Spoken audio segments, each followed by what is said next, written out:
Hey, everybody, it is that time of the year again. The direct deposit hits your bank account. Your tax refund is finally here, and it's just sitting there.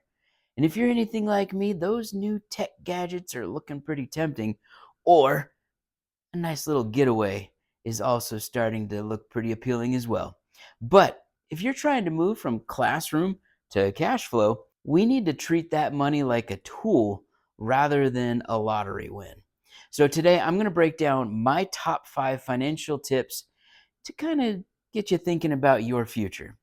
My number one tip is debt, right? If you have any sort of debt, especially on the credit cards, pay that down, right? If you're carrying a balance with a 22%, 25%, 20% interest, paying that off with your refund is the best investment you'll ever make. Think about it. It's a guaranteed return on your money equal to that interest rate, right? You're essentially earning 25% by not letting the bank have your money anymore. So kill that debt before you can build that wealth. My number 2 for potential things to do with your tax return here is an emergency fund. Emergency fund. Okay. We've all been there. The car makes a weird noise. The AC goes out right at the beginning of summertime. And if you don't have that buffer, those moments send you right back into putting it on the credit card again and getting that cycle going. So use your refund check as part of your emergency fund. Stash it away. Build that 3 month to 6 months expenses. It's not just money, but it's peace of mind. Lets you sleep well at night and lets you cover those unexpected expenses. Let's talk about number 3 now. If your debt is low and your emergency fund is set, look into your retirement accounts.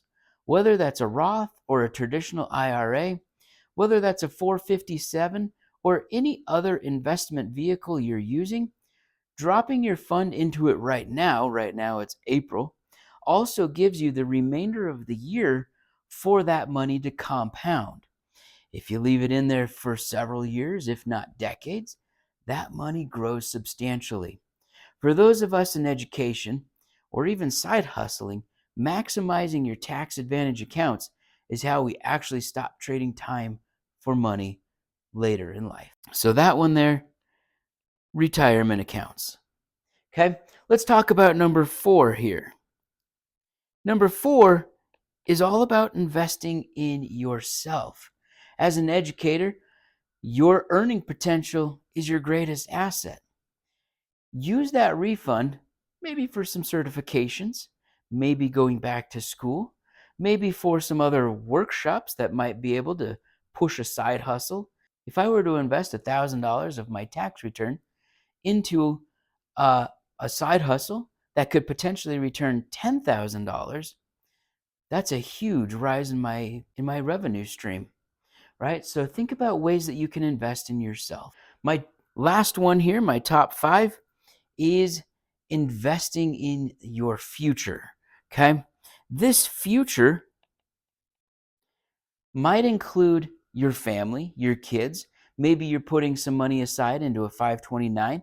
Maybe you're investing a little bit more heavily to invest into a home, right? So these things here help you in your future. So turning your liquid, your cash right now, into a long-term asset. Now, real quick, before I move on, we need to watch out for a couple of things. 3 big ones, right? This is not a lottery win, right? This is not a lottery win.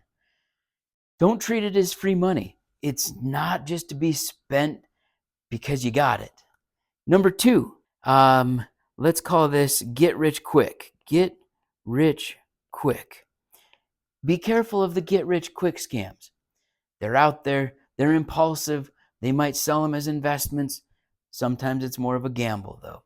So be careful of the get rich quick. And my last tip to watch out for, number 3, is don't keep it in your savings, right? Leaving your refund in your savings account, getting a 0.01% interest, means inflation is literally eating away at your buying power.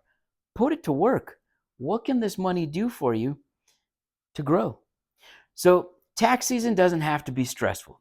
It can be a jump start to your portfolio needs.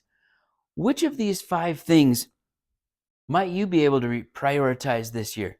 Let me know down in the comments. Also, let me know down in the comments which ones you think I might have missed. If you found this helpful, hit that subscribe button and let's keep building your cash flow together. I'm Justin, and we'll catch you on the next one. Thanks, everybody.